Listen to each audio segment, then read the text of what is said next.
Hola a todos, soy Roberto Bonilla, tu anfitrión. Les doy la más cordial bienvenida a este nuevo podcast que tenemos en Novarum, México, El Hubiera Sí Existe. En este podcast exploraremos las infinitas posibilidades de aprendizajes a través de anécdotas o problemas reales de nuestros invitados y el análisis de las decisiones que en su momento se tomaron. Prepárate para desafiarte y descubrir que el hubiera, de hecho, sí existe.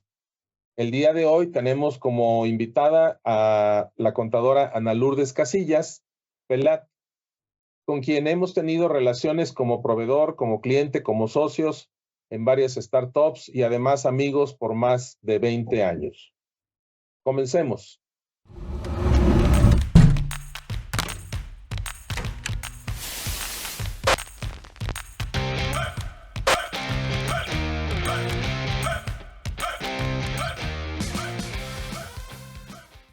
Voy a proceder a leer una breve semblanza de Ana Lourdes Casillas.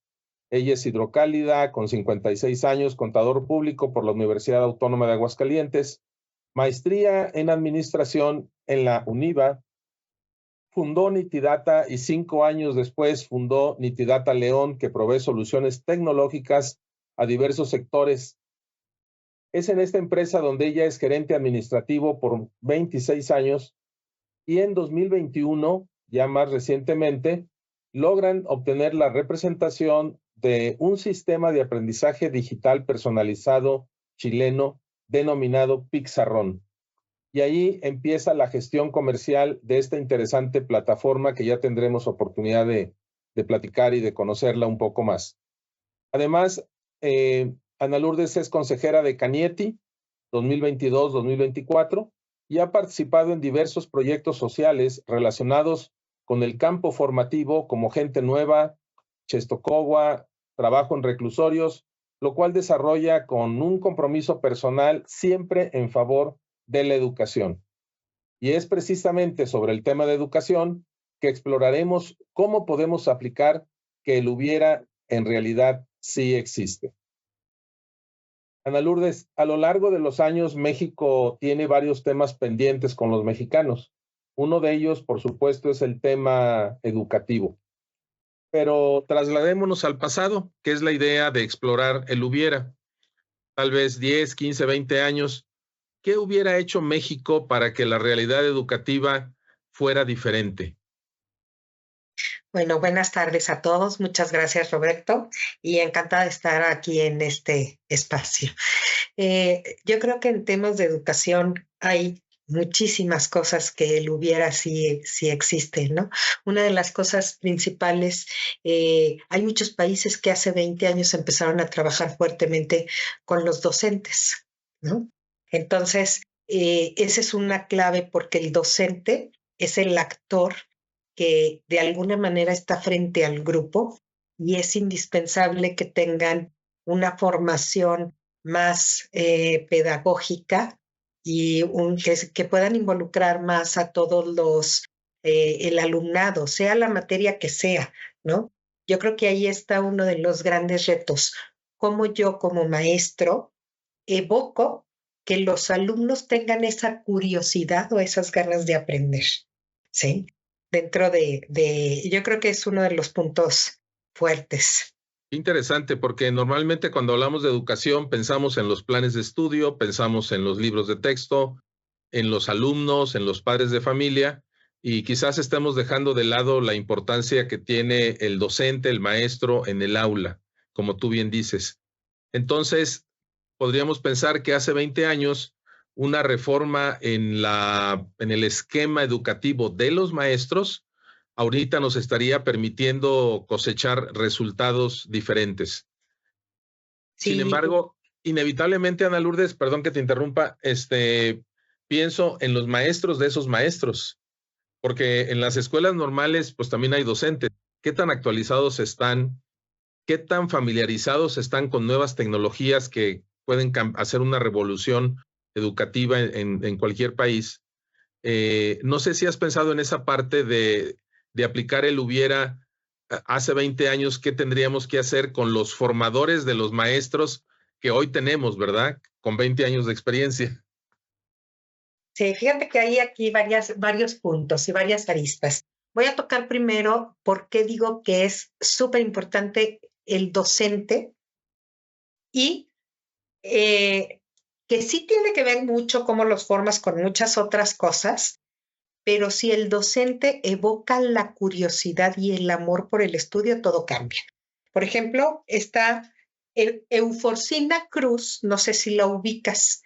Ella es una diputada, ella fue diputada en México, pero es indígena. Entonces, hay una entrevista muy interesante que hace José Medina Mora, presidente de Coparmex Nacional, a Efurcina, y precisamente algo que le pregunta es, ¿cómo fue que dadas las condiciones, estando tú en una zona pues muy marginada y donde no se les permitía estudiar a las mujeres, cómo vas creciendo, cómo vas haciendo que te guste la escuela, etcétera, y le da todo el crédito a su maestro, ¿sí? Entonces, y claro que el maestro en ese tiempo no tenía todas las condiciones tecnológicas, ¿no?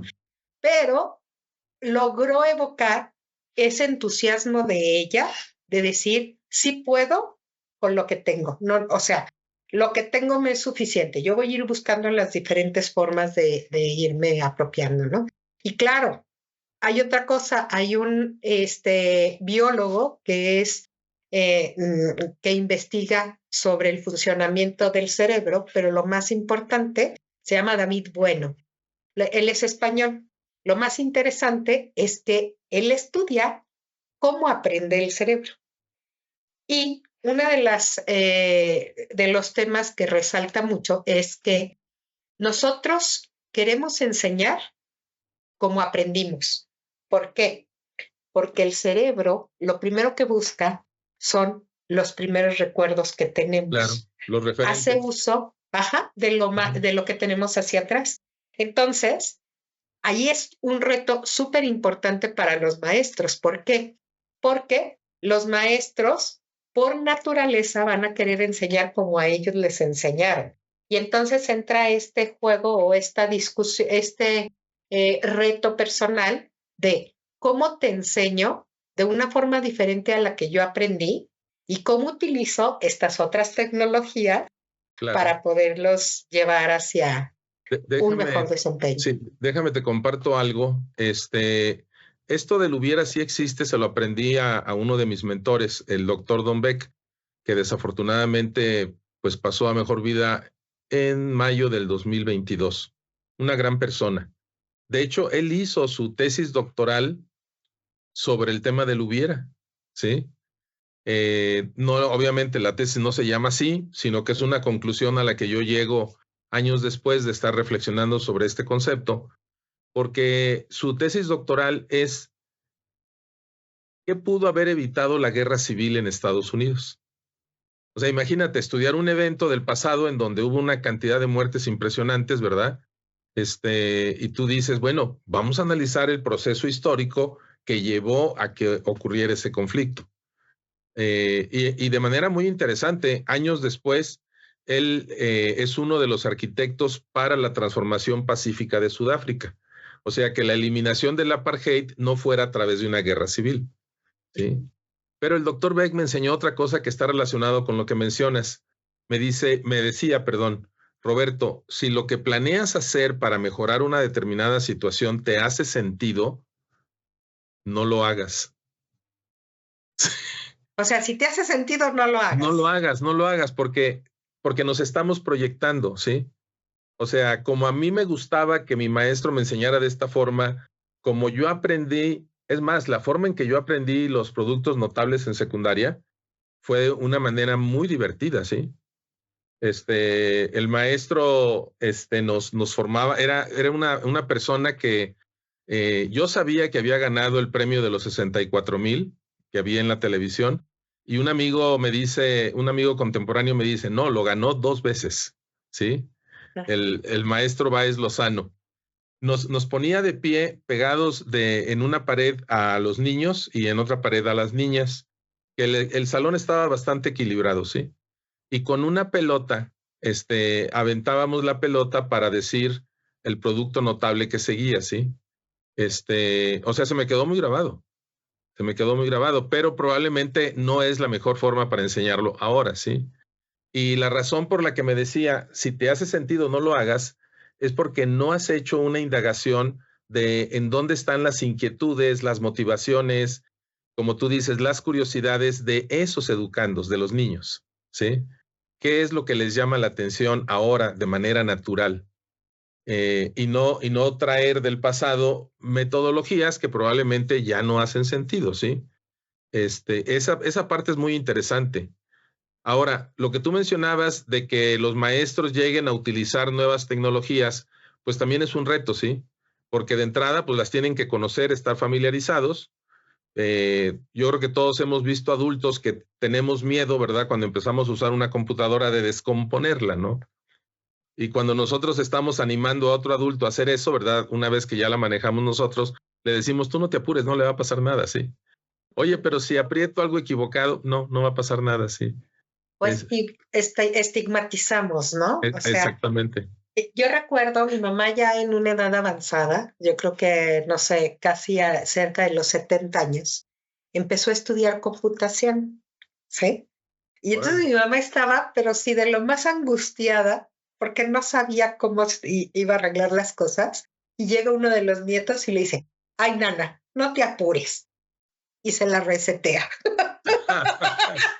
No, pues imagínate el susto que le dio.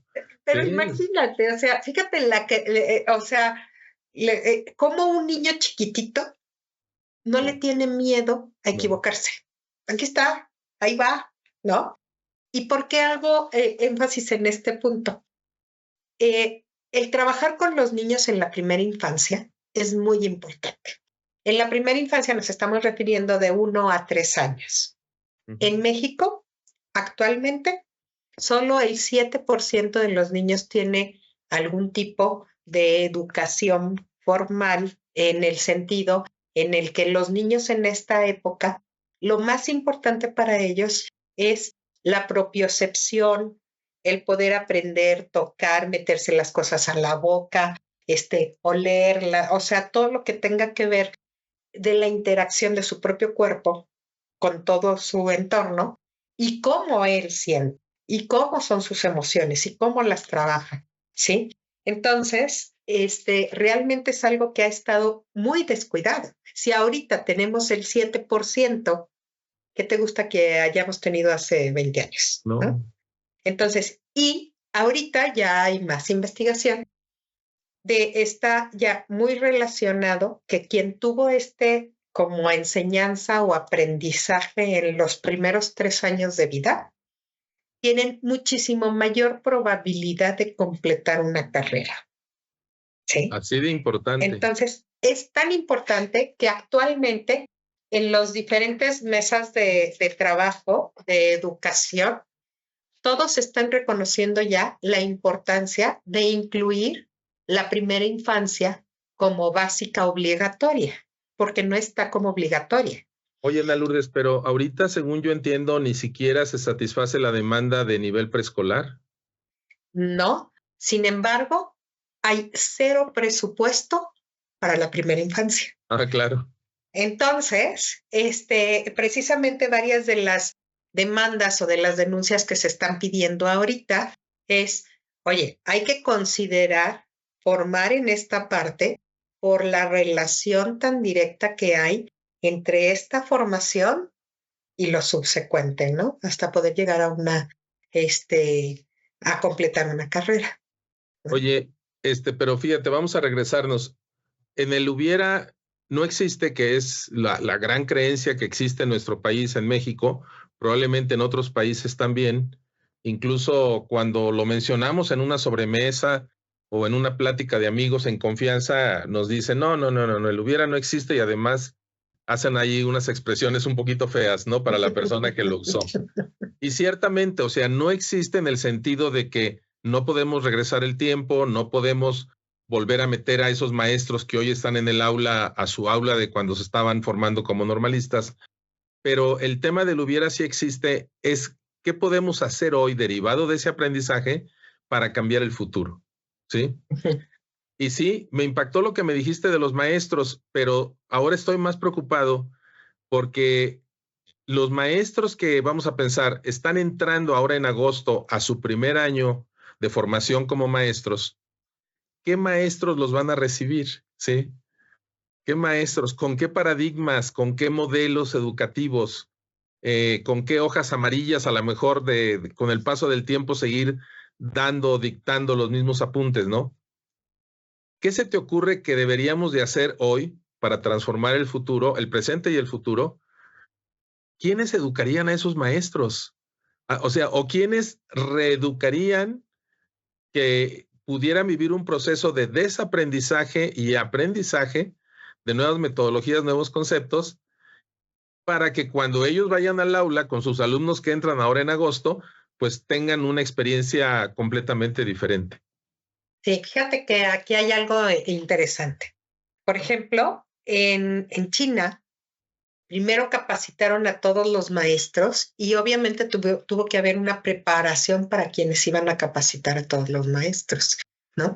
Aquí, actualmente, en lo que son las normales superiores, es precisamente donde hay que empezar a trabajar de una manera muy debe de realizarse una estrategia.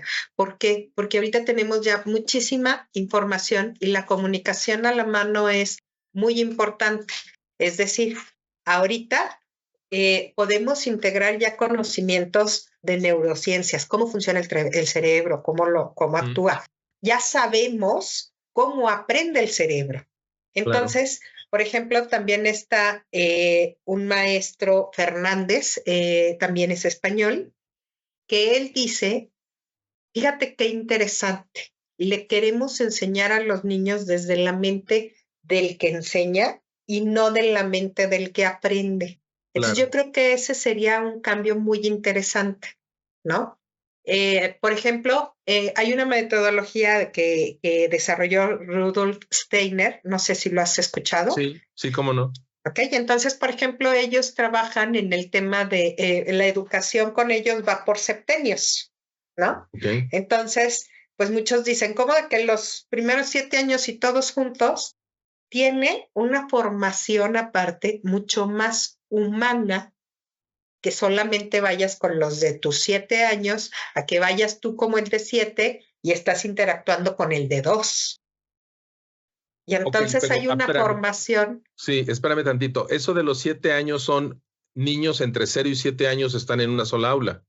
Sí, ¿O sí? sí. Ok. Es como si fuera, ellos lo llaman septenios, entonces, y Okay. tiene mucho que ver con el desarrollo de todo del ser humano.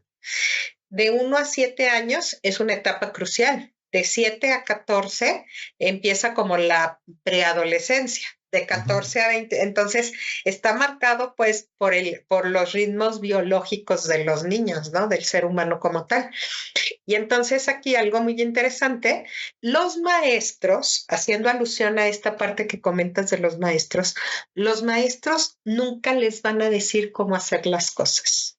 Los maestros tienen que tener una capacitación especial para ellos mismos crear Detenerse. curiosidad sobre lo que Claro. están haciendo, Ok, sí. porque los niños aprenden con el ejemplo que el maestro tiene que evocar.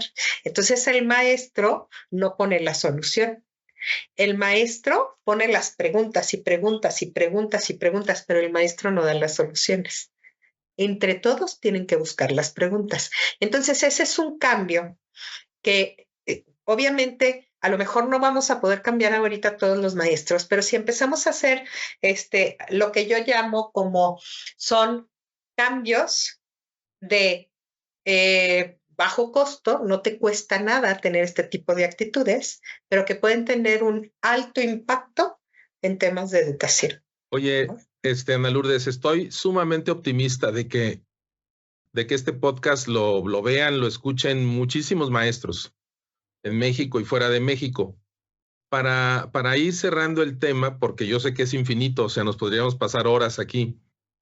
Si tú dieras 3 mensajes a 3 grandes grupos de personas en México para transformar la educación, ¿qué mensaje les darías a los maestros que están actualmente en las aulas, a los maestros que están en formación en la escuela normal, a los maestros de esos maestros normalistas, ¿sí? O sea, los maestros que educan en las escuelas normales, y un cuarto grupo, un cuarto mensaje a las autoridades educativas?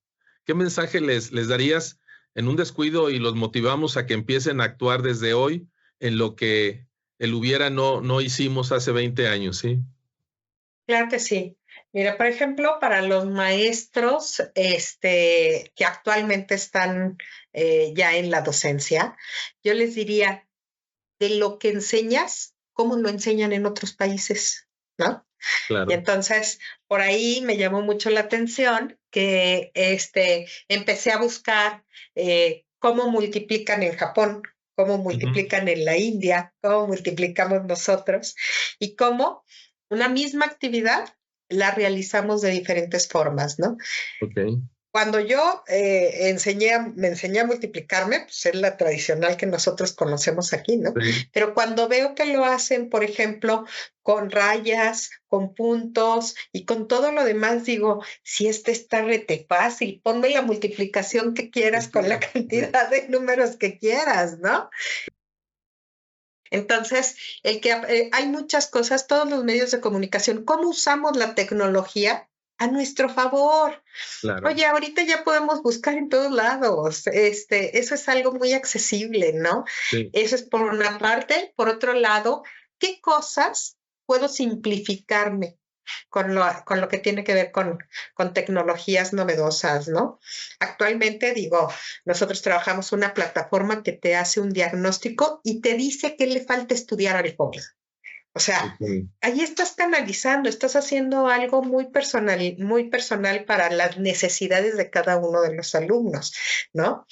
O le estás quitando chamba a los maestros, chamba repetitiva que no aporta valor para la enseñanza en sí, La ¿no? famosa carga administrativa en un momento dado.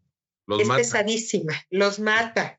Ahora, fíjate, ahorita que dices, hay una cantidad tan grande de escuelas multigrado. Las escuelas multigrado es una escuela donde a lo mejor está en una zona rural y un maestro ve cuarto, quinto y sexto y otro ve primero, segundo y tercero, ¿no? Entonces es completamente diferente que un maestro te pueda desarrollar los temas y las materias para 3 grados, ¿sí? Pues no le alcanza el tiempo, aunque tenga poquitos niños, porque si tiene a lo mejor nada más 5 niños en primero, 5 en segundo y 3 en Sí. tercero, pues tiene que desarrollar de todas formas la clase, ¿no? Entonces, actualmente, todas las herramientas de inteligencia artificial que hay para crear clases, Órale. ¿sí? Entonces tú puedes crear clases y te estás ahorrando muchísimo tiempo. ¿Cómo le hacemos más bien para poder tener esta conectividad? Porque, pues muy bien, en las zonas urbanas podemos tener cierto tipo de conectividad, podemos tener cierto tipo de tecnología, pero ¿cómo le hacemos para poder conectar a un mayor número de colegios o de escuelas de este tipo que están en zonas más Rurales. marginales, más Sí, así rurales? es. Ok, y el mensaje para los maestros de estos alumnos, no, para Los los que maestros de están, maestros. no, antes, los que están estudiando en la escuela normal. Ah, Sí, los futuros maestros. los futuros maestros. Sí. Híjole, yo creo que también algo muy importante es el tema de valores, porque es un tema que ha estado muy descuidado, es decir, la pandemia nos agarró a todos los maestros sin ninguna preparación para poder saber cómo manejar a un grupo en este tipo de condiciones, ¿no? Y Claro. el gran avance en el uso de las tecnologías, porque no todos los jóvenes son consumidores de tecnología, ¿sí? Pero el consumo que están haciendo de la tecnología, pues no necesariamente es el más indicado, Claro. ¿no? Entonces, por un lado, sí invitarlos a estos estudiantes nuevos, que tengas esta curiosidad de qué están haciendo en otros lugares, cómo lo están haciendo, cómo están utilizando la tecnología, cómo están desarrollando que los jóvenes desarrollen proyectos. Eso está súper interesante. En Colombia ganaron un premio en una comunidad cafetalera, participaron en premios internacionales de innovación. ¿Y qué es lo que hicieron? El maestro, que no tenía ni computadoras, ni biblioteca, ni nada en la escuela, pues estamos hablando de condiciones muy precarias. Claro. Evocó a los jóvenes para que realizaran un proyecto de qué hacer con todos los desperdicios del café. Es una zona cafetalera. Al momento de que le quitan la cáscara al café, todo eso lo desechaban y entonces estaba creando mucha contaminación. El proyecto es cómo sacamos dinero de esto. Esto no es basura, conviértelo, ¿no? Y entonces participaron, hicieron 5, sacaron varios proyectos y uno de estos proyectos ganó el primer premio. Salió anunciado en la BBC de Londres, ¿no? Por ahí te lo comparto después. Está muy interesante, vale la pena verlo. Y cómo, te digo, el ingenio del maestro para hacer que los jóvenes se interesen. Él los interesó porque les dijo, esta es una comunidad, esto es lo que nos da de comer a todo el pueblo. ¿Cómo le hacemos para poder sacar más con lo que tenemos? ¿No? ¿Y cómo te vas a integrar? Entonces hay quien se integró y sacaron una cosa, quien se integró y sacaron otra. Y con el premio que se ganaron, hicieron ya ahí algo interesante pues dentro de la misma escuela, ¿no? No, qué interesante, pero ahorita me vino a la mente otro actor, pero no vamos a poder tocar tantos actores, porque están los inspectores escolares que van a las escuelas para asegurar que se esté cumpliendo el plan de estudios, no sé si la metodología, una serie de cosas, y de repente como que pareciera que algunas de estas ideas pudieran romper un poco con la normalidad de un salón de clases con asientos acomodaditos en filas, escuchando la explicación del maestro en un pizarrón, y me imagino un aula como más flexible, más relajada, ¿verdad? En donde los alumnos están creando sus propias investigaciones o ideas, ¿no? Correspondiendo a la edad de cada grado, ¿no? Sí, mira, el mes pasado tuvimos aquí dentro de Cañete se hace un evento que se llama ENTICS y nosotros hicimos un summit de educación. En este summit de educación trajimos a una ponente que me encanta su forma de enseñar y todo, se llama Diana Rubio. Ella está considerada por la Fundación Barclay como una de las 10 maestras que está revolucionando la educación en Latinoamérica. Órale. ¿Sí? Y ella enseña metodologías STEAM. Y entonces ella dice, ¿por qué si el alumno o la alumna está en el suelo estudiando, por qué quieres que se siente a estudiar? Sí. Está aprendiendo desde donde le gusta estudiar, desde donde se siente cómoda, ¿no? Entonces, empezar a tener este tipo de aperturas de que no pasa nada si sigue estudiando en el suelo, que está muy a gusto lo que tú quieras, lo está haciendo, está trabajando. ¿Por qué quieres que trabaje como tú quieres que trabaje? Claro. ¿No? Y entonces ahí dice, ahí empezamos a coartar el ingenio de los alumnos. Ahí empezamos a hacer que no les guste estudiar, porque está muy cómoda estudiando, pero yo le estoy diciendo que así no estudie, ¿no? O cómo coartamos la iniciativa en los niños. Oye, pues es que un niño quiere jugar con la tierra, para él está experimentando ese sí. Tocar, ese cómo le pone agua, cómo la avienta, cómo vuela y todo. Y nosotros queremos que no se ensucie. Sí. Entonces, hay que hacer cambios muy fuertes desde cómo quiero yo que estudien y cómo aprendemos de ellos que quieren estudiar. Oye, pero ahorita que dices que no quiero que se ensucien, ya me imagino, no puedo generalizar, ¿verdad? Pero vamos a imaginarnos unos papás muy tradicionales que van a recoger a su hijo a la escuela y está totalmente hecho un batido de lodo y hasta en el pelo, no, ya me lo imagino al niñito, ¿no? Entonces, reclamando a los maestros, pero ¿cómo es posible? ¿Por qué no le dijeron? ¿Por qué no lo lavaron? ¿Por qué no lo reprendieron? Sí. O sea, a los papás también los tenemos que educar o reeducar para una nueva forma de educación. Ese es todo un reto. Fíjate, hay una cantidad muy fuerte de padres ahorita que, ¿sabes qué? Mi hijo tiene demasiada presión. Lo voy a llevar con el doctor para que lo medique. O sea, estamos en lugar de atender el origen, el manejo de las emociones. No, tápaselas, cúbrelas, ¿no? O sea, soluciona de una manera fácil con tu con. Pues aquí hay un tema muy fuerte, ¿no? Realmente los maestros es un dolor de cabeza el atender o el responder muchas de las inquietudes de los padres, ¿no? Y que aparte hay muchos padres que creen que la escuela es guardería y no es así. El maestro ahora lo veo más claro, o sea, por una parte tiene una demanda administrativa con su director, con el inspector, ¿verdad? De cumplimiento de programa, de reportes, de calificaciones, un montón de cosas administrativas. Tiene el reto en el aula de la interacción con los alumnos de una manera creativa, lúdica, diferente, ¿verdad? Que despierte su curiosidad. Y luego aparte tiene la interacción con los padres. O sea, puede tratar de hacer un buen papel en un lugar y quedar mal con el otro, porque a lo mejor la flexibilidad en el aula me jala las orejas la inspectora o el director, ¿sí?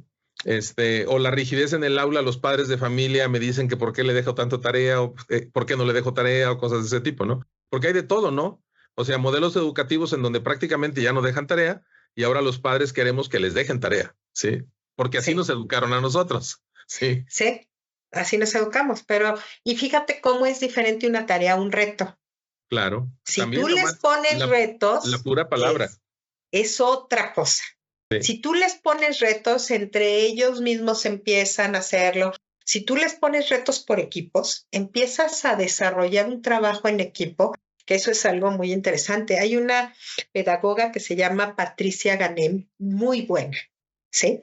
Y entonces ella en una ponencia en el Congreso de Educación en Querétaro, hizo un ejemplo de cómo sacar el resultado de un problema y luego varios contestaron y luego nos dio papelitos a cada quien, nos dio 4 papelitos. Entonces, conforme los papelitos del color, era levanta tu papelito si te salió esto, si te salió esto, etcétera. Y luego fue elevando ese mismo problema al siguiente nivel, al siguiente nivel. Y lo que estuvo muy interesante es que con el ejercicio que ella desarrolló, se vio que todo mundo resolvemos las cosas de forma diferente. Era un problema muy sencillo de poder saber cuántos equipos hacías y cuántos te quedaban sueltos o lo que fuera. Y salieron unas 8 formas diferentes de resolverlo. Y eran formas correctas. Incluso un maestro de física lo sacó por medio de una ecuación y nos demostró a todos cómo hacerlo por medio de una ecuación. Sí. Entonces, esto está muy interesante porque esto es una de las cosas buenas que tiene la escuela mexicana. Okay. Es enséñales a que ellos mismos detecten cómo se solucionan las cosas, cómo yo las soluciono de una forma, cómo las soluciona otra persona y que el alumno o el estudiante aprenda cuando, ya me cayó el 20. Cuando el que lo descubre es el alumno, el aprendizaje se queda. Claro. Porque ya no hay memorización, ya no hay este tipo de cosas. Oye, mira, para cerrar, lo que quisiera compartirte y también a las personas que nos ven y nos escuchan, es una frase de nuevo de mi mentor, de uno de mis 3 mentores, 2 ya fallecieron, queda uno nada más. También es por mi edad, ¿verdad? Porque los mentores normalmente son mayores que tú. Pero hasta bueno, ahorita ya pueden tener muchos más jóvenes. A lo mejor vamos a tener mentores jóvenes, que también es otro paradigma, ¿verdad? Que hay que romper. Bueno, mira, me decía el doctor Don Beck, de hecho estábamos hablando con maestros del sindicato de maestros, viendo temas de transformación de la educación a nivel nacional, con mucho interés por parte de ellos. y nos decía lo siguiente: los niños aprenden de nosotros, con nosotros, sin nosotros y a pesar de nosotros.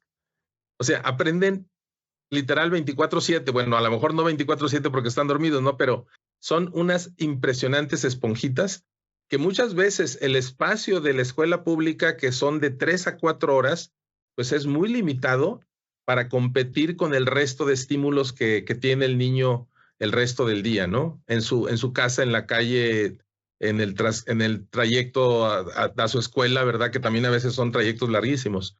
Pero eso está bien interesante, o sea, reconocer que los niños tienen una capacidad de aprendizaje ilimitada. Fíjate que Daniel Bueno, en el español, él dice, no nada más los niños, todos aprendemos siempre. Y entonces hace una serie de eventos. Cuando tienes una movilidad diferente, aprendes a solucionar diferente. Cuando tienes una visibilidad diferente, aprendes a solucionar diferente, ¿no? Aprendes a aprender. Entonces, es una de las características de que el cerebro siempre aprende. Siempre aprende, sí. Ana Lourdes, si me permites, voy a compartir tu correo electrónico por si alguna persona te quiere contactar. El correo es Pixarrón, ¿verdad? Pixarrón, sí. O sea, así como Pizarrón, pero con X. Sí. Pixarrón@nitidata, así como se ve allí a espaldas de Ana Lourdes, nitidata.com.mx. Es correcto. Pixarrón@nitidata.com.mx. Mil gracias, Ana Lourdes. Por cierto, necesitábamos aquí un poquito de fanfarrias, porque este es el primer podcast.